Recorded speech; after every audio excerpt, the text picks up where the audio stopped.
신학의 대중화와 현정화를 추구하는 이신근TV에 찾아오신 여러분을 뜨겁게 환영합니다. 반갑습니다. 그리고 고맙습니다. 위리겐 몰트만의 저서 오늘 우리에게 그리스도는 누구신가를 강독합니다. 오늘은 7번째이고요. 2장 그리스도의 순환과 하나님의 고통 3. 십자가의 신학 두 차례 나누어서 소개합니다. 오늘은 첫 번째 순서입니다. 3. 십자가의 신학 그리스도는 나의 하나님 어찌하여 나를 버리셨나이까? 라고 고함 지르면서 죽었다. 그리고 모든 그리스도교 신학자들은 이 물음에 대답하려고 시도한다. 그렇지만 이에 대한 하나의 대답이 있을까? 그리스도교 신학자들은 종종 욥 자신은 위로받기를 원치 않는데도 그에게 그의 고난을 설명해 보이려는 그의 친구와 같지 않았는가?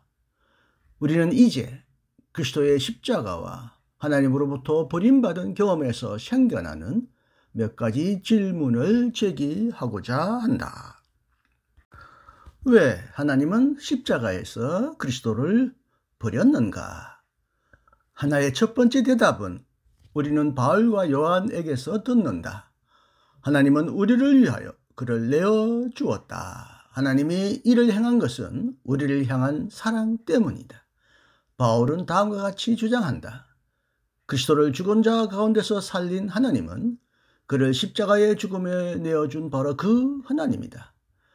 나의 하나님 어찌하여 라고 고함치는 십자가에 달린 그리스도의 버림받음에서 바울은 이미 그 대답을 듣는다. 우리 모든 사람들을 위하여 당신의 아들까지 아낌없이 내어주신 하나님께서 그의 아들과 함께 무엇이든지 다 주시지 않겠습니까? 로마서 8장 32절. 그것은 그리스도 자신의 뜻이기도 하였는가? 바울은 그렇다고 말하며 나를 위하여 당신의 몸을 내어주신 하나님의 아들 갈라디아서 2장 20절에 관하여 말한다. 하나님은 자신의 아들을 희생제물로 바쳤고 그가 홀로 십자가의 고통 속에서 죽도록 했는가? 만약 그렇다면 이러한 하나님은 무감정한, 감정이 없는 하나님일 뿐만 아니라 잔인한 하나님이기도 하다. 아니다 라고 바울은 말한다. 왜냐하면 하나님의 아들 그리스도가 죽음의 고통을 겪을 때 예수 그리스도의 아버지는 사랑하는 독생자의 죽음의 고통을 함께 겪었기 때문이다. 아들이 십자가에서 하나님에게서 버림받고 죽었다면 아버지 하나님도 아들에게서 버림받은 고통을 친히 겪었다. 비록 서로 다른 방법으로나마 둘이 하나님 아버지와 그의 아들이 다 모두 함께 고통을 경험한다. 그리스도는 죽음의 고통을 경험하고 하나님은 그의 아들의 죽음의 고통을 경험한다. 그래서 그리스도의 순환은 하나님 자신에게도 파급되며 하나님의 순환이 된다. 바울은 이 점을 유명한 문장에서도 표현한다. 하나님께서 그리스도 안에 계시사 세상을 자기와 화목하게 하셨습니다. 고린도후서 5장 19절. 하나님 아버지가 그리스도 안에 있었다면 그리스도의 고난은 하나님의 고난이기도 하고 하나님도 그리스도의 십자가에서 죽음을 경험한다. 하나님이 한때는 그리스도를 자신에게서 버림받고 죽도록 내어준 자이면서 동시에 그리스도 안에 존재하며 현존하는 자이기도 하다는 사실을 우리는 어떻게 생각하겠는가? 바울은 이것에 관해 아무런 정보도 주지 않는다. 그러나 이 비밀을 추적할 수 있게 하는 고대 유대교의 이야기가 있다. 찬양받으실 거룩한 자가 이스라엘의 자녀들을 포로살이에서 해방시키시려고 오실 때면 그들은 그에게 말하게 되리라. 온 세상의 주님이여, 당신은 우리를 고향에서 내쫓으시사 열방 가운데서 우리를 흩으셨던 분이셨사오나 이제 당신은 다시금 우리를 거기로 인도해 내신 분이십니다. 찬양받으실 거룩한 자가 이스라엘의 자녀들에게 말씀하셨다.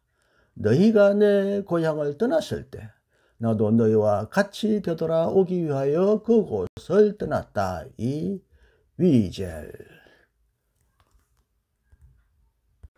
하나님은 함께 동행하고 하나님은 함께 고난받는다. 그러므로 하나님의 아들 그리스도가 가는 곳이라면 아버지도 그곳에 함께 간다. 그러므로 아들의 희생 속에서 하나님의 희생도 인식할 수 있다.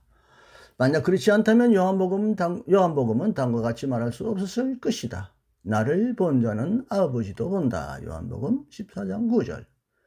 그리스도가 하나님에게서 버림받은 상황에서 하나님은 자신 밖으로 나오며 버림받은 하나님과 아버지가 되기 위하여 그의 하늘을 버리고 친히 그리스도 안에 머문다. 그리스도는 자신이 신뢰하던 하나님을 향해 소리치면서 죽는다. 골고다의 사건 속에서 하나님은 어디에 있는가? 그는 죽어가는 그리스도 안에 있다. 왜냐?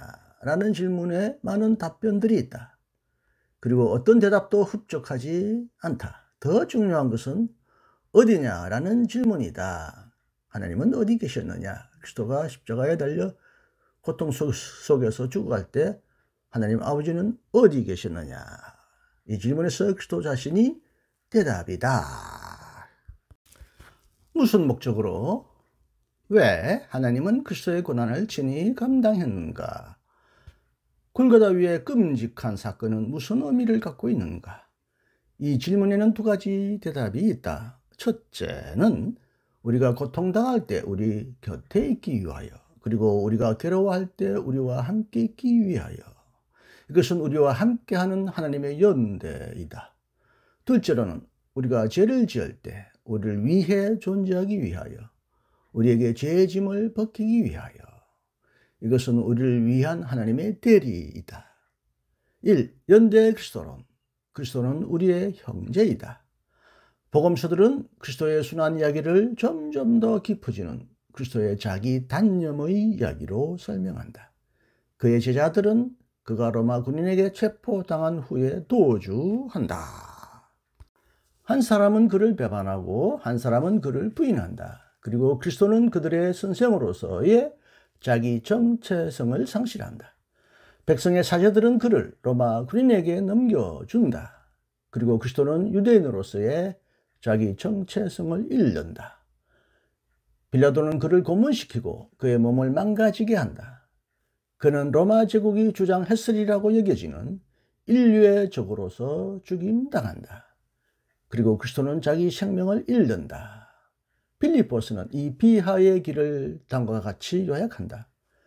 그리스도 예수는 당신의 것을 다 내어놓고 종의 신분을 취하시고 당신 자신을 낮추셔서 십자가에 달려서 죽기까지 순종하셨습니다. 빌립보서 2장. 그리스도가 가는 곳에 하나님이 함께 가고 하나님 자신이 그리스도 안에 있었다면 그리스도는 그와 같이 비하되고 낮춤당하고 억압당하고 소외되는 자들에게 하나님의 사귐을 가져다 준다. 그리스도의 십자가는 권력 소유자들과 권력 행사자들을 멈추게 하는 수많은 십자가들 사이에, 곧 스파르타쿠스로부터 포로 수용소에게까지, 그리고 라틴 아메리카의 굶주린 자들과 실종된 자들에게까지 서 있다. 그리스도의 고난은 배타적으로 그의 고난이 아니라, 그의 고난만이 아니라 포괄적으로 우리의 고난이기도 하고 우리 시대의 고난이기도 하다. 그의 십자가는 우리의 십자가들 사이에서 형제와 같이 서 있으면서 하나님 자신이 우리의 고난에 참여하며 우리의 고통을 친히 담당한다는 사실의 표지가 된다.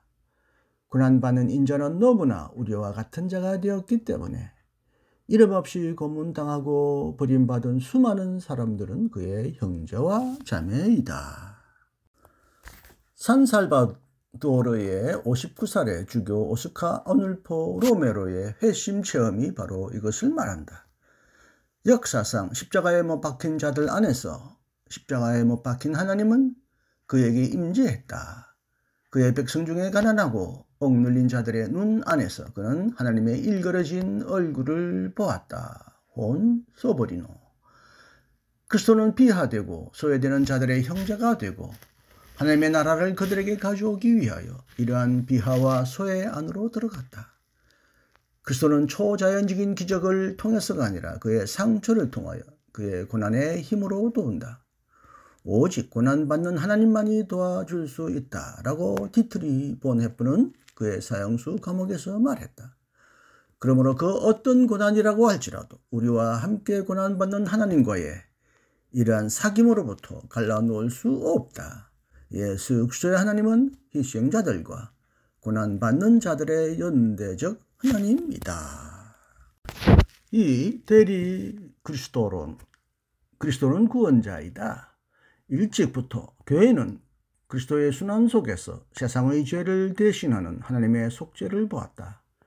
이사야 53장의 고난받는 하나님의 종의 모형에 따라서 사람들은 그리스도 안에서 대리적 고난을 통하여 화해케 하는 하나님의 아들을 보았다. 우리는 이것을 어떻게 이해해야 하는가? 속죄는 절대로 필요한가? 나는 그렇다고 믿는다. 시몬 피젠탈은 그의 책 해바라기에서 그가 포로 수용소에 갇혔을 때 죽어가는 한 나치 지니데온의 침대에 불려간 일을 보고하고 있다. 그 지니데온은 유대인인 그에게 용서를 구하기 위하여 유대인의 대량 총살에 가담했음을 참여하려고 했다는 것이다. 비젠탈은 살인자의 참여를 경청하기는 했지만 그를 용서할 수는 없었다. 왜냐하면 그 누구도 죽은 희생자의 이름으로 살인자를 용서할 수 없기 때문이다. 이러한 이야기로부터 분명해지는 점은 그러한 죄짐을 지고서 살 수 있기 위해서는 속죄가 필요하다는 사실이다. 죄 용서가 없다면 죄를 지은 자는 살아갈 수가 없다. 왜냐하면 그는 모든 자존심을 상실하기 때문이다. 그렇지만 속죄 없는 죄의 용서란 존재하지 않는다. 그러나 속죄는 결코 인간의 가능성이 아니다. 왜냐하면 이미 일어난 불의는 그 어떤 인간적인 것으로도 보상될 수 없기 때문이다. 그렇다면 인간의 죄에 대한 속죄는 하나님의 가능성인가? 많은 민족의 죄의에서 속죄는 인간의 불의로 인해 생겨난 신들의 진노를 달래려는 동물의 희생을 통하여 시도된다.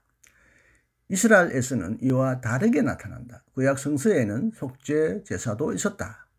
그것은 하나님이 제정한 이른바 속죄양이었다. 이 제도는 안수를 통해 백성의 죄를 속죄양에게 전가하여 속죄염소라고 하죠. 아사셀. 속죄염소로 하여금 죄를 광야로 지고 가게 함으로써 백성에게서 죄를 멀리 떼어놓으려는 데 목적이 있었다. 속죄양은 하나님의 진노를 진정시키려고 달래려고 누구뜨리려고 그에게 제공된 것은 아니다. 오히려 하나님은 백성을 속죄하기 위하여 속죄양을 제정한다. 솔로몬의 성전에도 그러한 속죄 제의가 있었다. 이사야의 한 상에 의하면 하나님은 백성의 죄를 지고 갈 새로운 하나님의 종을 보낼 것이다. 성서에서 백성의 죄를 지고 또 그래서 속죄를 이루는 자는 언제나 하나님 자신이다. 하나님 자신이 우리를 위해 그리고 많은 사람을 위해 대신 고난당하는 자이다. 어떻게 그러한 일이 일어나는가? 하나님이 인간의 죄를 지고 감으로써 인간의 죄를 그의 고난으로 변형시키는 방법으로 일어난다. 신약 성서에 의하면 그리스도는 단지 희생당하는 자들의 형제일 뿐만 아니라 가해자를 위해 속죄하는 자가 되기도 한다. 세상 고통을 지고 가는 자여, 이것은 희생자에게 해당하는 말이다. 세상 죄를 지고 가는 당신이여, 이것은 가해자에게 해당하는 말이다. 이 세상에 존재하는 한 하나님은 단지 세상의 고난의 역사만이 아니라 인간의 불의의 역사도 지고 간다. 십자가에 못 박힌 그리스도 안에서 하나님 자신은 희생자들 중에 희생자이다. 그러므로 가해자들의 속죄는 희생자들을 통해 증거된다. 희생자들은 긴 기억을 갖고 있다. 왜냐하면 고난의 흔적은 그들의 영혼 안에 그리고 종종 그들의 몸 안에 깊이 새겨져 있기 때문이다. 가해자들은 대개 짧은 기억을 갖고 있다.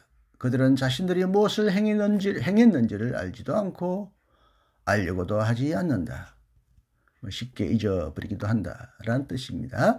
그러므로 가해자들이 죽음에서 나와 생명으로 나오려면 희생자들의 도움을 필요로 한다. 십자가에 못 박힌 그리스도는 우리의 죄 때문에 죽었다. 로마서 4장 25절.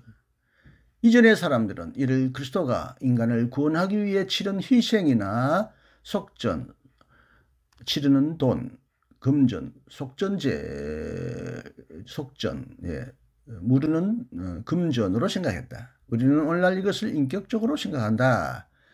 개개인의 죄 때문이 아니라 우리 죄인들을 위해 그리스도는 죽었다.